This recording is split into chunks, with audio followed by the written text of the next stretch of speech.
বকুত বড়ো থুনলাই আফাদ।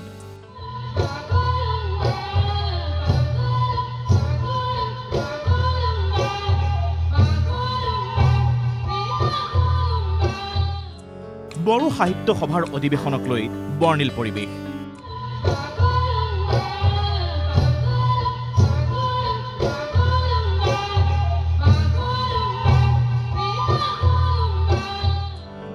বড়ো সংস্কৃতিৰে উদ্ভাসিত অধিৱেশনস্থলী।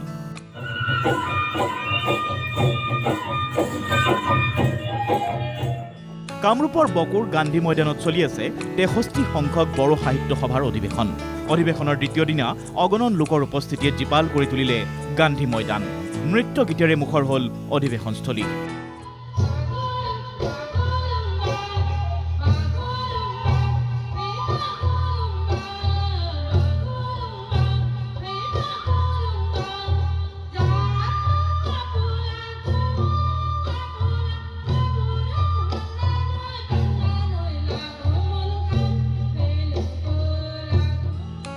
শুকুৰবাৰৰ পৰা তিনিদিনীয়াকৈ অনুষ্ঠিত হৈছে অধিৱেশন। অধিৱেশনৰ দ্বিতীয় দিনাৰ কাৰ্যসূচীত অংশ ল'লে শিক্ষামন্ত্ৰী ৰণোজ পেগু, অসম সাহিত্য সভাৰ সভাপতি সূৰ্য হাজৰিকা, ৰাভা হাছং সাহিত্য পৰিষদৰ মুখ্য কাৰ্যবাহী টংকেশ্বৰ ৰাভাকে ধৰি বহু সংখ্যক বিশিষ্ট লোকে। শিক্ষামন্ত্ৰী ৰণোজ পেগুৱে বড়ো সাহিত্য সভাৰ দায়িত্ব শিক্ষায়তনিক পৰিৱেশৰ প্ৰসাৰ কৰাৰ বাবে আহ্বান জনায়।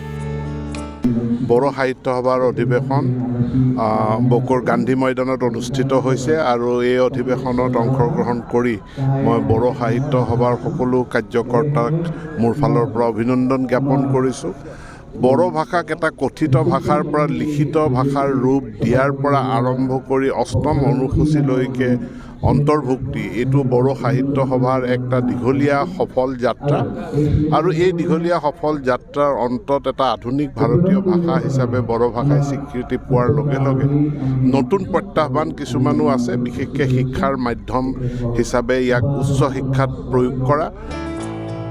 অধিৱেশনৰ মঞ্চত কেইবাখনো গ্ৰন্থ উন্মোচন কৰা হয়। দেওবাৰে অন্ত পৰিব বড়ো সাহিত্য সভাৰ অধিৱেশনৰ। বকুৰ পৰা বশিষ্ঠ কলিতা, NKTV+।